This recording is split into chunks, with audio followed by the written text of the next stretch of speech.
Good afternoon, guys. You know, obviously this has been a long time coming. You know, if we go back to January and first press conferences and initial team meetings and training a whole winter and a spring training with a lot of new faces for us and getting to know each other and, you know, fighting through injuries and getting guys back out on the field and really having a terrific summer, you know, which started for us in May with voluntary workouts working all the way through July. And, you know, probably a lot of coaches feel at this time that they had great summer workouts, but I know we did. We had a really good summer. I think we really came together. Our strength staff did a great job. And, you know, I think we're ready to go. So we shall see what happens from here, you know. And as we always say, the proof will be in the pudding from what we do from here. But really excited about the summer. We've had the off season. We had the leadership, which is a lot of these guys are represented here. And I think they're very excited to get started. Now I'll turn it over for some questions. I know when you take over a program, you always want to try to put your impression on it as quickly as possible. In your experience, when do you feel like you actually have a hold on that in terms of where you want the program to be, the direction you want the program to be? Is it immediate? Does it take a little bit more time? And how has the progress gone so far? You know, I would say since day one, these guys have really just been very eager to buy into what we were trying to do. I don't think that happened overnight. I think we could sit up here and talk all day about how important training is for us, our nutrition. I mean, all these things we're trying to change just bodies and mindsets, and we had a lot of injuries. So I would really tell you going into this summer, I feel really good about them. There's going to be some things we talk about today that a lot of it's just reiterations of things we've been talking about since the day we've been here. But I could not be more excited about this group. Just, you know, the work ethic I've seen, the summer we've had, it's exciting, you know, and then we'll just see what we do from there. But I think our stamp is on them. You know, I think now we've got to get a lot better. We've got guys that work with us in the spring. But as far as just good work ethic, that was number one. That part of it's there. So and I think the rest is just going to be a work in progress, you know, as we go. You said that you wanted to win now, you know, particularly for the seniors and so forth. What are you doing to make that happen? That's a daily, for us we say it's every day. You know, what are you doing every day to get better? You know, as we always say, win the day. And that started in January. You know, for us it was changing how we train. You know, how do we eat? What are our rest habits? What do the guys do when they're not away from us? Are they students of the game? Are they constantly coming in working extra, doing film study? And you know, that's what I've seen. I mean, I think because we're having some other pieces of the puzzle to plug in. You know, a lot of the guys we brought in the off season, we won't know a lot till all that starts happening, you know, tomorrow. But everything we could do up till now, you know, I think they've done. I think they've done everything we've asked. And you mentioned that sense of urgency, like every play, right? Yeah, it really is. You know, I hear, you know, that's something that we've said for years, that it's, you don't know what play it is. You know, what's the play that scores? What's the play that gives up a score? What's the play in the special teams that's important? So it really is. It's urgency. That's how we practice. You know, we've been practicing at a high tempo for years. You know, I think that's kind of become the thing to talk about. But that's who we are. You know, we play a fast-paced offense. Our defense is fast-paced. You know, we try and play a lot of folks. So I think all that is really just who we want to be every day, and that goes to weight room, training, just how we approach everything. You know, there's a sense of urgency. So that's kind of the quote we use. You know, we're urgent all the time.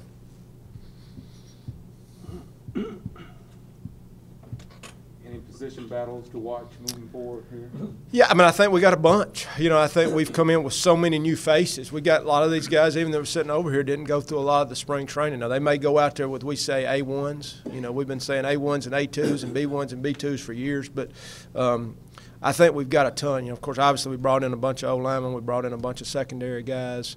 But we say the depth chart changes for us potentially every single practice. You know, and that's how we want these guys to feel. We feel like competition truly brings out your best self. And if you're going to play 12 football games and hopefully another one after that, there's going to be some injuries. There's going to be some – so we want – what is the 2 guy like? You know, what is the 3 like? Are they pushing the 1? Are they ready if we have an injury? And I think that just builds better camaraderie, builds a better team when everybody feels like they've got a chance. So I think you're going to see a lot of battles, just to be real honest. What are your thoughts about your quarterback position? position as a whole going into this? Yeah, I think anybody obviously knows football knows you go a lot as your quarterback goes. We don't want to put all of it on him, but, going back to last year, without talking about a team that we left, we played 3 quarterbacks. So, people think, well, you can only play one guy, or that, you've got to name this guy, and we just think that just naturally happens. We want our 2 to feel like he's the one. We want even our 3 to feel like he's the one. But, I feel like they've had a really good offseason. One thing, they had to get bigger and stronger. They've done that. I think they've done all the things on their own, getting guys around them to throw. And from a leadership standpoint, I like them. I like the whole group. So, it's exciting. I know when you took over, you mentioned in your introductory press conference all the facility upgrades and upgrades to the program and things of that nature. Where's the progress stand on that sort of thing and the stuff that you guys are looking to accomplish? I think the first thing that happened, we had to change the infrastructure, and that was, what is our, we had a good weight room, but we needed to upgrade that. We needed to add in the nutrition part of it, so a lot of the behind-the-scene things. If you come out to practice, you're going to hear music. We have a tempo system that keeps the clock going, it keeps the video going. We upgraded, an existing space to a new locker room, which is awesome. It is true. Our guys, some of them have seen it. They're over there shaking their heads right now because it's really great. So they're going to go into a facility now that is first class. And we got a lot of other things we want to do, but some of the things you won't just see every day. But it's really changed. Adding people in the strength program and the guys that train them and work them. I think some behind the scenes stuff, video system we needed to upgrade there. So a lot of behind the scene things. But the renovation to the existing facility, making that locker room space, is really big for them. That's something they'll be in every day. I know you also said you wanted to recruit the state hard, the state right. of Alabama hard. I don't know, coaches are always selling the program. Sure. How has that gone, and what's some of the feedback, maybe some of the questions? Well, we've done a traveling camp for years, and there's other people that have not done it or have done it. That's been really good. We've got so many great relationships in the state. I think we probably, I don't know if it's the most they've ever had for a mini camp, but we had 2 707, back-to-back that had over 600 kids, and then we had over 400 kids at a mini camp, just getting people on your campus. And we got this great campus, that's growing every day with new rec center and all these things. But now we got something to show them at our place too. And I think our players, future players, want to say, what are you doing every day to get better? You're not staying the same, because everybody in our conference, you talk about getting better and great facilities. So we've got work to do, but I think they're seeing that we've taken steps since we've been here, and that's what I'm proud of. How would you rank UAB in the conference? As far as facilities, players? In terms of possible success this year? Yeah, that's hard to say just because I don't know what our opponents look like. I know what I see on film, and it's a really good conference. And when you got all the bowl tie-ins you got, when you go look at just the resumes of the coaches in the programs that we play against, it's really good. So all I can tell you right now is what our guys have done up to this point. And I'm really excited about that. But then, some of it's going to be, these guys we see too. So I can't tell you. We have lofty goals. I told them day one, we expect to win. We feel like we're going to get better every year, but we want to keep getting better. I think the mark of a team is a team that gets better every week. So hopefully every week we're getting better. And, at the end of the year, we're playing better than we are at the first of the year.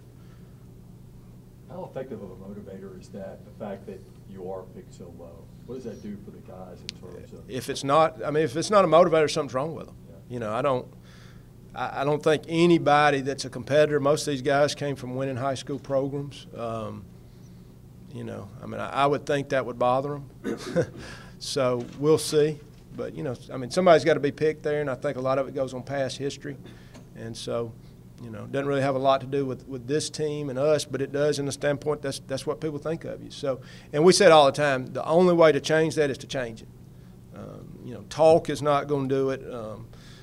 Goodwill and all that other stuff only goes so far. It's going to be what we show on Saturdays. So, we've got a big challenge. Larry Blakeney jokingly said it was, quote, miserable for him to open up against you guys, and that the in-state rivalry dynamic. Right. Can you empathize with him? Oh yeah, my gosh, what a great job I've known Larry since then he walked in, and a lot of my coaches played there, they coached there. What kind of success have they had? But probably for both teams, it's made us work harder. You know, they know they've got to play us. We know we've got to play them. I mean, I don't know what our history as far as how many times Troy's beat UAB, but I mean, obviously they'll be the favorite. So, you know, it's exciting to make us better, but it's tough for us and them. You know, I know it. You know, we feel that way too because they've done a great job. Bill, I know your league games are important, but how important is it as well to play the Mississippi States, the Arkansas, and compete against those guys?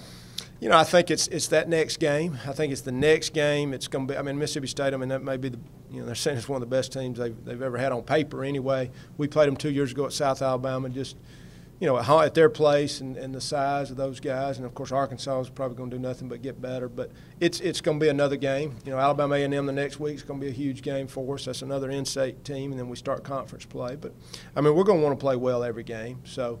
I mean, I'm sure our guys will get up for it, but we need to get up for the first one. We need to get up for Alabama A&M too, the league games. So I think they're all important without downplaying them at all. What do you want most out of your leaders? You want vocal leaders, or do you want guys who lead by example? Yeah, I think we want both. I think one of the things we talk about is be who you are, but I think example is number one. You know, we want them to be where they're supposed to be, when they're supposed to be there, doing it.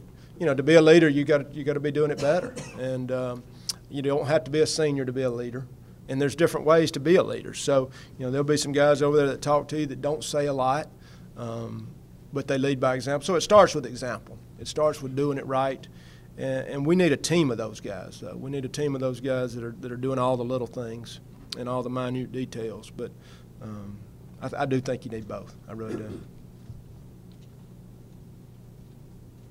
As a coach, any year, when you go into it with experience, especially guys, experienced kickers and specialists, how comforting is that when you have guys who've done it for 3 years and done it well for 3 years? It's huge. You know, but anytime you've been in game situations, which a lot of ours have, different guys, but when your specialists have done what these guys do, and you know what's fun to watch about them, all our guys work, but when you got specialists that don't mind working, you know, they lift, they run, they do everything else. Everybody, they're leaders. They're humble. I mean, it's great. So it's been fun to step into all these guys, but especially those guys. And then of course our deep snapper's not here. We got a deep snapper. We got a lot of good backups too. But those guys are. I mean, you're talking about some. Can be some of the very best in the country. We think. You had a lot of guys out in the spring, and some work in the summer. But do you still feel a little bit like you don't know these guys as well as you're going to now? You haven't seen some of them on the field. Some of newcomers. I think and we know football is what you do with the pads on to a degree. Obviously, I think we've all learned through the years how do you practice without pads. I think that's when you find a team, and that's how we get better. But we've had so many guys that were injured. And that we'll really know a lot about ourselves when the pads get on. So yes, I think those first 11 practices for us is so huge. It's almost like a mini spring training that we've really got to fundamentally see who we are, what's our depth like, and the more guys that contribute, the better we're going to be. And that's what we were alluding back to that depth. And if we had an injury down the road or whatever, it's going to make us better. Defense had a lot of struggles last year. Now that you've had a spring on your belt and then summer conditioning, what's kind of the plans and the goals to improve that side of the ball? I think defense is so tied in to strength, conditioning. I think we had to see ourselves change physically. We weren't very strong. We had a lot of guys banged up. Defense is about reacting a lot to what the offense does, so you've got to be in great shape, and then you've got to have depth. I don't think we had any of those things, and I think fundamentally we were very bad. So I think you're going to see a total 180 from those guys. Now, where does that translate? We'll see. But, you'll see a different group. We're going to be great tacklers. We're learning how to get off blocks, and that goes back to the strength part of it.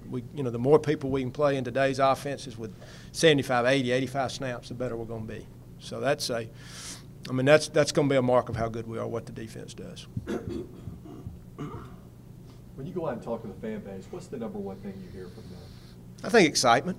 I think they are excited to, the changes are being made, what our kids are doing. I think that's what I hear, and that's what I said. We've got to do our part. We've got to earn that excitement and respect. And, you know, we say all the time we're playing for a lot of folks. You know, we play for the people that got us here. We play for our, you know, our students here, our school, you know, our local community. We're playing for Birmingham and then our alumni. So, you know, you're representing a bunch of folks. And that's what we want to do every day is make people want to see us, make people want to be proud to be, you know, to be part of us. And that's our job.